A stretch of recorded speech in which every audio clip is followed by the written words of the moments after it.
سلام، امیدوارم حالتون خوب باشه. توی این ویدیو میخوام 2 قضیه خیلی جالب رو در مورد تطابق توضیح بدم. با قضیه اول شروع میکنیم. قضیه 1. من ویدیو رو نگه میدارم، یه گراف میکشم که روی اون گراف بهتر توضیح بدم. این از گراف. من برای این یه مثال نمونه مثالیه و من قضیه رو رو حالت کلی میخوام توضیح بدم. میگه فرض کنید یه گراف داریم، حالا که مثالمون اینه، و 2 انطباق داریم. انطباق M1 و M2 که اینجا من بیام انطباق هامو بکشم. یکی که با زرد من میکشم، میزنیمش M1، اینجا باید باشه، اینجا باشه، اینجا باشه، اینجا باشه و هم. یه دونم میام با آبی، اینجا باشه، اینجا باشه، اینجا باشه، اینجا باشه و خود همون باشه. یعنی یه انطباق آبی داریم، یه انطباق زرد داریم. این 2 از هم مجزا. خب میگه با استفاده از این 2 انطباق بیا اینا انطباق‌های زیرگراف بودن دیگه، بیا یه زیرگراف دیگه بساز به این شکل. اسمش هم میذاریم H. این زیرگراف این شکلی. میگه یالهای M1 منهای M2 اجتماعش با یالهای M2 منهای M1.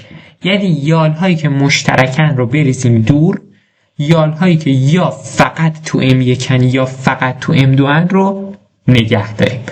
این رو اسمش رو میذاریم گراف H که اینجا اگر بخوایم گراف H رو رسم کنیم، این یال بالایی که چون جفتشون تو جفتشونه، اون که اصلا حذف میشه. این یال هم تو هیچ کدومشون نیستن، پس یه دونه همچین چیزی میمونه. خب و یه دونه چهارمی هم داره، 4 تاست. یکی هم مربع میمونه.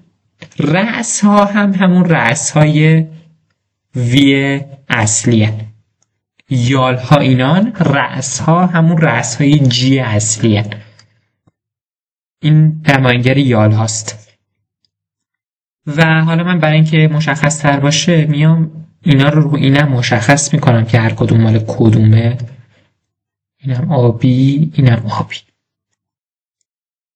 اینم زرد، اینم زرد. این میشه گراف H. حالا میگه توی گراف H قضیه‌مون اینجا شروع میشه. ثابت کنید که 3 نوع چیز میتونه وجود داشته باشه، بیشتر از این 3 نمیتونه وجود داشته باشه. 1. رأس منفرد. 2. مسیر متناوب نسبت به M1 و M2 و 3. دور زوج و متناوب نسبت به M1 و M2. خب میاد میگه که آقا تو این اچی که مونده ما 3 نوع چیز داریم، یا اینه یا اینه یا اینه. قبل از اینکه ما بیایم اینا رو اثبات کنیم، یک اثبات میکنیم که خیلی به همون کمک میکنه. یه ادعا دارم. ادعای من اینه که دلتای اچ من کوچیکتر مساوی 2. یعنی چی؟ یعنی که هیچ رأسی از هیچ کدوم از رأس‌های H بیشتر از 2 تا یال نداره. خب بیایم این ادعا رو اثبات کنیم. فرض میگیریم که یک رأسی وجود داره توی H که 3 تا یال داره. خب یالهای H چیا بودن؟ عضو اینا بودن، یا فقط تو M1 یا فقط تو M2. میایم فرض میگیریم که این فقط تو M1، اینم فقط تو M2، سومی، چهارمی، حالا هرچند، این یا باید برای M1 باشه یا باید برای M2 باشه دیگه. 2 تا انطباق که بیشتر نداشتیم. اگر این برای M1 باشه، اون موقع توی M1 ما یک یالی داریم، یک رأسی داریم که 2 تا یال داره دیگه. این یک انطباق نیست. M1 مگر نبود یک منتظم باشه، انطباق باشه، با یک رأس جفت بشه؟ این الان با 2 تا رأس جفت شده دیگه، اصلا انطباق نیست، از اساس کار میلنگه. پس باید حتما نهایتاً به 2 تا چیز وصل باشه.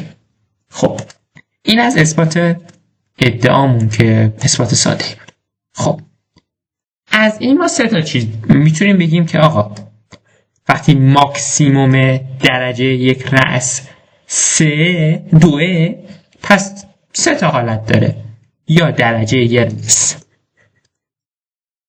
0، یا 1 یا 2. بیشتر از 2 هم که نمیتونست باشه. اگر درجه رأس 0 باشه، یعنی این که یا این رأسه به این رأسه با یه یال به جفتشون، به جفت انطباق‌های M1 و M2 وصل بوده، یا اصلا به هیچ کدومشون وصل نبوده، که توی این مثال ما این رأس اینجا نه به M1 ربطی داره نه به M2 ربطی داره و درجهش میشه 0. پس این رأس منفرد از این میاد که 3 تا حالت داریم، یا درجه 0 یا درجه 1 یا درجه 2. خب بعد میایم چی کار میکنیم؟ میایم میگیم که حالا این درجه 0 که رأس منفرد ما رو میسازه، هیچ، تموم شد. میایم سراغ این 2 تا. وقتی ما میگیم یک سری شی داریم توی گرافمون که درجه هاشون نهایتاً 2 یا حداقل 1، چیزی نداریم جز یا مسیر باشن یا دور باشن دیگه.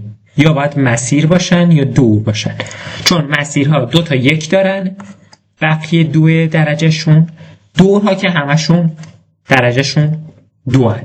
دیگه بیشتر از 3 باشه میتونه مثلا درخت باشه، ولی خب این میشه 3. اما ثابت کردیم 3 نمیتونیم داشته باشیم. 0 هم که خب نشون دادیم منفرد، دیگه تکلیفش روشن شد. پس یا مسیره یا دوره. پس برای این موردهای دوم و سوم مسیر بودن و دور بودنشون رو ثابت کردیم. حالا باید نشون بدیم این مسیرها، این مسیر متناوبه و 2 نشون بدیم اگرم دوری هست زوج و متناوب نسبت به M1 و M2. خب ادامه میدیم. میریم سراغ دوم. پس ثابت کردیم چیزهایی که هستن یا رأس منفردن یا مسیرن یا دورن. حالا میریم ثابت میکنیم این مسیری که اینجاست لزوماً باید مسیر متناوب نسبت M1 و M2 باشه. خب چرا؟ چون اگر مسیر چرا؟ خب ما الان یه مسیر داریم دیگه، درسته؟ ما میدونیم یک مسیری ما توی گرافمون داریم. این مسیر یه سری یال داره دیگه و یالهاش یا فقط برای M1 یا فقط برای M2، درسته؟ و هیچ 2 تا یال مجاوری نمیتونن مال یه انطباق باشن. انطباقن دیگه. اگر 2 تا یال مجاور مال یک انطباق باشن، درجه اون رأس توی اون انطباق میشه 2. مثال میزنم، مثلا اینجا اگر این زرد بود اینم زرد بود، اون موقع زرد دیگه انطباق نبود، چون درجه این رأس توی انطباق زرد میشد 2 که باید درجه حتما 1 باشه. پس نمیتونه 2 تا مجاور از یه انطباق باشه، همشون یا عضو M1 یا M2 هن. 2 تا مجاور که برای یکی نیستن، پس در نتیجه متناوبن. یکی برای زرد، یکی برای آبی. یکی برای زرده، یکی برای آبی. اینجا هم که گفتم مسیر متناوب نسبت به M1 و M2 یعنی چی؟ یعنی این که یکی عضو M1 یکی عضو M2 یکی عضو M1 یکی عضو M2 یا یه جور دیگه یکی عضو M1 هست یکی عضو M1 نیست، یکی هست یکی نیست، اون نیست ها عضو M2 هن، اون هست عضو M2 نیستن. اینجوری هم میشه تفسیرش کرد که چیز خاصی نیست. اینم از این. پس ما اثبات کردیم که یا منفرده یا یه مسیری که نشون دادیم اگر مسیر باشه متناوبه. یه حالت دیگه هم مونده که دور باشه. باید نشون بدیم اگر یه دوری توی این اچ ما باشه، این دوره اولا زوجه، دوما متناوبه. متناوب بودنش عین متناوب بودن اون مسیر است. چرا؟ چون به هر حال یکی عضو M یا عضو M1 یا عضو M2 هن و عضو جفتشون نیستن و دوتا مجاور هم نمیتونن عضو یک انطباق باشن، چون اگر همین عضو M باشه همین عضو M1 باشه اون موقع دیگه M1 انطباق نیست. دقیقا همون استدلالی که بالاتر آوردم. پس متناوب بودنش هم سر جاشه. حالا چرا زوجه؟ چون اگر فرد باشه مثلا 3 تا باشه یا 5 تا باشه یا مثلا 7 تا باشه، اولی رو میگیریم مثلا برای M1، دومی رو میگیریم برای M2، سومی برای M1 باید باشه برای M2. برای M1 باشه خب این دوتا با هم مجاور میشن، برای M2 باشن این دوتا با هم مجاور میشن و از هم میپاشه و دیگه نه یا M1 تطابق نیست یا M2 تطابق نیست. پس یه جوری باید به طور مساوی اینا تقسیم بشن. برای همین دور مجبور زوج باشه. اگر دور زوج نباشه یعنی اینکه یکی از اینا انطباق نبوده که ما از پیش فرض داریم که انطباق بودن. اینم از این قضیه اول. میام سراغ قضیه دوم که قضیه به نظرم مهمه. میگه قضیه 2 تطابق M ماکسیموم است. ماکسیموم چی بود؟ ماکسیموم توی تطابق چی داریم میگیم؟ ما توی گراف های بدون وزن داریم الان صحبت میکنیم. تطابق M ماکسیموم است، یعنی تطابقی بیشترین تعداد یالو داشته باشه و اگر و تنها اگر هیچ مسیر افزایشی نداشته باشد. مسیر افزایشی چی بود؟ مسیر متناوبی بود نسبت به M، نسبت به اون تطابقی که داریم، به طوری که دو سرش نسبت به M منفرد باشن، یعنی دو سرش عضو M نباشن. یه همچین چیزی مثلا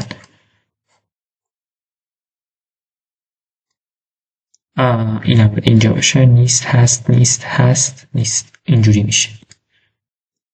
مثلا بابی نشون میدم این همه یه تطابق M دیگه.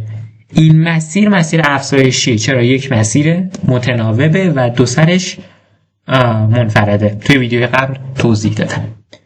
خب ما میخوایم ثابت کنیم یک تطابق ماکسیمومه اگر مسیر افزایشی نداشته باشم. تو اینجا من توضیح میدم چرا به این مسیر میگیم مسیر افزایشی. نکته اینه اگر بیاین دو تا داریم دیگه، یه دونه رفت داریم یه دونه برگشت داریم. ما اول رفتش رو اثبات میکنیم. یک میشه تطابق M ماکسیموم باشد آنگاه مسیر افزایشی نداریم. خب پس فرضمون اینه که M ماکسیمومه. پس فرضمون اینه که M ماکسیمومه.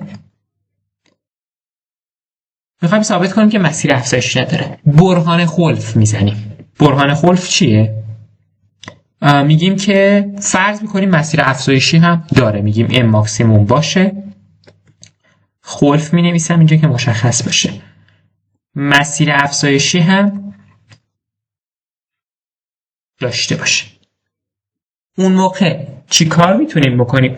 این کاری که انجام میدیم خیلی مهمه. این رفتار مهمیه توی کل مباحث این فصل.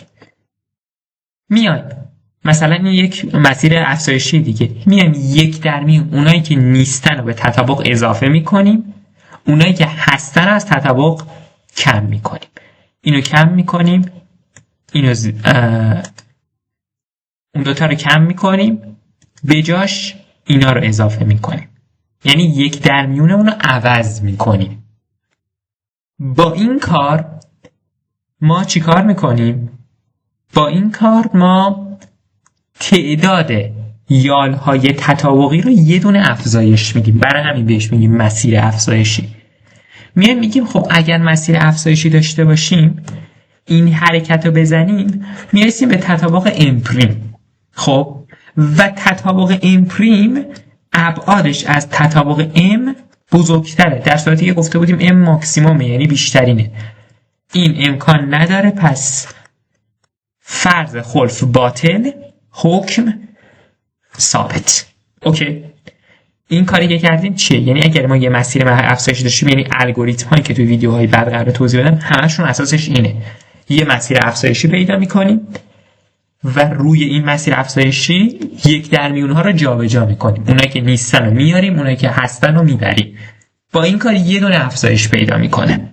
خب و این مسیرها عموما مسیرهای فردن. حالا میایم چیکار میکنیم؟ نکته‌ای که میخواستم بگم اینه که توی مسیر افزایشی یه چیزی که شاید ممکنه اشتباه بشه اینه که ما گاهی این مثلا یک مسیر افزایشیه، یک گراف خب بزرگتری داریم، مثلا این میتونه به این وصل باشه، این به این وصل باشه، این به این وصل باشه، برای یک گرافی داریم دیگه. این مسیر افزایشی دو سر وقتی میگیم چیه؟ منفرده، یعنی این که توی هیچ کدوم از یالهای تطابقی نباشن. مثال میزنم، مثلا توی همین توی همین گراف بالا بخوام حالت سابقش رو برگردونم، این مسیر یه مسیر افزایشی، ولی این مسیر از این یال به این یال یک مسیر افزایشی نیست. اینو باید خیلی حواسمون جمع باشه. چرا نیست؟ چون مسیر متناوبه، درست، ولی یکیش منفرده، اون یکی شاید این ورش خالی باشه. نباید نگاه کنیم که سمت چپش خالی هست یا نیست، باید ببینیم اصلا به چیزی وصل نباشه. یعنی چی؟ یعنی این که ولی به هر حال این رأس تطابقیه. چرا؟ چون توی تطابق ما حضور داره. اینم که اینجا اینو کشیدم، میگم این اگر مثلا به یه چیز دیگه‌ای وصل بود و اینجا تطابق داشتیم، دیگه این مسیر افزایشی نیست. چرا؟ چون این رأس دیگه رأس تطابقی نیست، رأس منفرد نیست، رأس تطابقی میشه. این نکته رو خیلی دقت کنید. خب بگذاریم من اینو پاکش کنم. اینم از این. پس اگر ما یه مسیر افزایشی داشته باشیم، میتونیم 1/میون زیاد کم کنیم، یه دونه تعداد تطابق ماکسیموم رو ببریم بالا. مثلا الگوریتمی که قراره بخونیم همینه، میایم یه تطابق رندوم پیدا میکنیم، هی مسیر افزایشی پیدا میکنیم، افزایش میدیم تا جایی که دیگه نتونیم افزایش بدیم. این رفت قضیه. حالا میایم برگشت قضیه رو اثبات کنیم. میگیم 2 هیچ مسیر افزایشی نسبت به m نداریم. حالا ثابت کنید m ماکسیموم است. خب این چطوری ممکنه؟ باید از اطلاعات هم تیکه اول قضیه، همین قضیه، و هم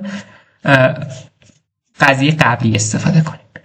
میگیم خب ما میدونیم m هیچ مسیر افزایشی نسبت به m نداریم. از اون طرف من میام یه تطابق ماکسیموم توی گرافم پیدا میکنم. یه گراف دارم دیگه، یه تطابقش تطابق امه که اصلا نمیدونیم ماکسیموم، میخوایم ثابت کنیم ماکسیمومه. یه تطابق ام پریم برمیدارم که این تطابق ماکسیمومه. اوکی، ام نمیدونیم ماکسیمومه ولی ام پریم ماکسیموم هست. میاد چیکار میکنم؟ یه نکته میدونم طبق بخش اول همین سوال، چون ام پریم ماکسیمومه هیچ مسیر افزایشی نسبت به ام پریم هم وجود نداره. این نسبت ها رو خیلی دقت کنید. چرا؟ چون مسیر افزایشی و به طور عادی جی مسیر افزایشی نداره، اصلا نمیتونیم راجع به مسیر افزایشی جی صحبت کنیم. مسیر افزایشی نسبت به یک تطابق معنی داره، یعنی یک مسیر افزایشی نسبت به ام پریم میتونه وجود داشته باشه که توی ام اصلا اون یه چیز دیگه باشه. ما باید ببینیم توی اون انطباق نسبت به اون انطباق آیا مسیر افزایشی داریم یا نداریم. این نکته رو دقت کنید. مسیر افزایشی یه چیز نسبیه، یه چیز مطلق مربوط به گراف جی نیست، مربوط به انطباق هاست. همینطور مسیرهای متناوب. خب و بقیه چیزا، یعنی حتی مثلا یال تطابقی یه یال میتونه نسبت به ام تطابقی باشه، نسبت به ام پریم تطابقی نباشه. خب نمیتونیم بگیم این یال تطابقی هست یا نیست نسبت به ام. توی مسائلی که ما با یک تطابق سر و کار داریم دیگه نسبتش رو نمیگیم، خب همون یه تطابقی که داریمه. ولی وقتی با دو تا طرفیم باید بگیم نسبت به نمیدونم M1 M2 M پریم. حالا اینجا برای همین نوشتم هیچ مسیر افزایشی نسبت به M نداریم. میخوایم این حکم ماست، حواسمون به این باشه. اینجا هم M پریم یه مسیر ماکسیمومه، یک تطابق ماکسیمومه. طبق قسمت بالا میدونیم مسیر افزایشی نسبت به ام پریم هم وجود نداره. این اینجا بمونه. میاد همون حرکت چیه بالا رو میزنیم، قضیه یکو میزنیم، میایم اون هیولا رو میسازیم، اون اچش رو میسازیم. اچ چیه؟ ام باشه ام پریم نباشه، یا تو ام پریم باشه ام نباشه. خب طبق اون قضیه سه تا حالت داره، یا رأس منفرده، یا مسیر متناوبه نسبت به ام و ام پریمه، یا دور زوجه متناوبه. دیگه نمی‌نویسم نسبت به ام و ام پریم. اوکی. رأس منفرد که خب یالی نداره، یعنی تعداد یالاش صفره، این که هیچ. دور زوج متناوب خب میخواد چرا نمیشم 4 3 دور زوج متناوب خب یک دوره که یه در میون یالهاش توی ام و ام پریمه. خب و از این چه نتیجه‌ای میخوام بگیرم؟ از این میخوام بگم که هرچی یال توی دورهای این اچن نصفش، یعنی دقیقا نصفش برای ام، نصفش برای ام پریم. رأس‌های منفرد که کلا یال ندارن، رأس‌هایی که توی این دورن، یال‌هایی که توی این دورن دقیقا نصفشون برای ام، نصفشون برای ام پریم. چون اگر نصف نه، به هر حال زوج متناوب هم هست دیگه، نصف میشه. حالا در مورد مسیر ادعا میکنم تو این حالت خاص، نه حالتهای کلی اون که قضیه تموم شد، تو این حالت خاص این مسیر ما هم یک مسیر زوجه متناوب که سر جاشه اثبات شد، مسیر بودنش هم سر جاشه. این مسیر یه مسیر زوجه. خب چه اتفاقی میفته؟ چرا میگیم مسیر زوجه؟ فرض میگیریم مسیر فرد باشه، یعنی 1 2 3 مثلا فرد 4 و 5. مسیر متناوب هم باید باشه دیگه. آبی یا ام پریمن، زردا امن. فرض میگیریم. چه اتفاقی میفته اگر فرد باشه؟ اون موقع این مسیر فرده نسبت به m یا m پریم مسیر افزایشیه. بیایم ببینیم چرا. این مسیر رو مگه ما نداریم؟ خب الان این مسیر نسبت به زرد افزایشیه، چون این توی زرد نیست، این تو زرد هست، نیست، هست، نیست، و این رأس و این رأس نسبت بر هم میگم. به نسبت دقت کنید، نسبت به m، نسبت به زرد منفرده. خب الان یه مسیری دارم دو سرش نسبت به اون تطابقی که دارم حرف میزنم منفرده، پس این مسیر افزایشی. ولی در گفتم که نه این مسیر افزایشی داره نه ام پریم مسیر افزایشی داره برای خودشون. این خلاف قانونه. یا حتی برعکس، اصلا بگیریم این آبیا امن، اون زردا ام پریمن، اینا ام پریم باشن، اون موقع ما نسبت به ام پریم مسیر افزایشی داریم که گفتیم اینجا هم نباید مسیر افزایشی داشتیم. پس در هر صورت این مسیرهایی که توی اینجا داریم متناوب که هست، ولی فرد نیست. خب فرد نیست، پس زوجه. حالا وقتی مسیر زوجه، عین همین دور زوج، هر چی یال داره نصف نصف، نصفش برای ام، نصفش برای ام پریم. حالا از این به چه چیزی میخوام برسم؟ در واقع من دنبال اینم که ثابت کنم ابعاد ام پریم برابره با تعداد اعضای ام. دقیقا میخوام اینو بگم. این که ماکسیموم بود. خب یالهایی که توی ام و ام پریمن 3 تا حالت دارن. یالهایی که توی جی هن، یالهای جی 3 تا حالت دارن.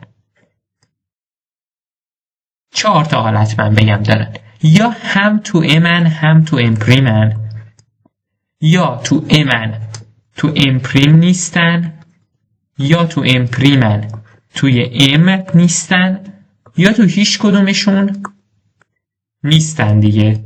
درست؟ غیر این نداریم. دو تا میشه 4 تا.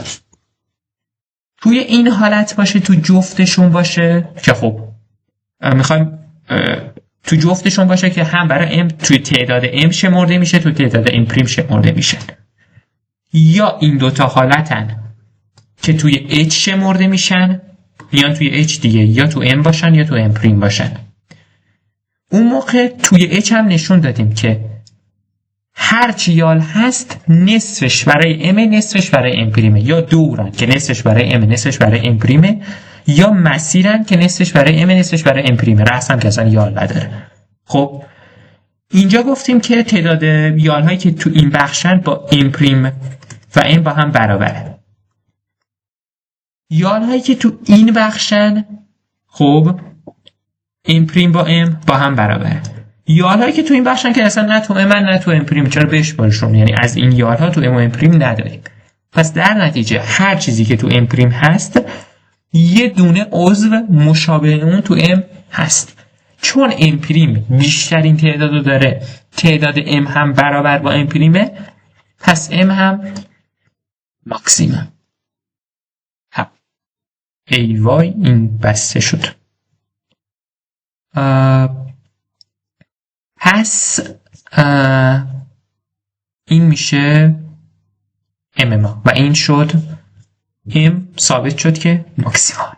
اومدیم چی کار کردیم؟ اومدیم نشون دادیم که ام پریم اگر ماکسیموم باشه تعداد یالها با هم برابره. من ویدیو رو اینجا تموم میکنم. یه قضیه دیگه هست به اسم کونینگ هال، اونم قضیه خیلی مهم و جذابیه، اون رو هم توضیح میدم و بعد از اون وارد الگوریتم ها میشم. شما رو با خدای بزرگ میسپارم. خدا نگهدار.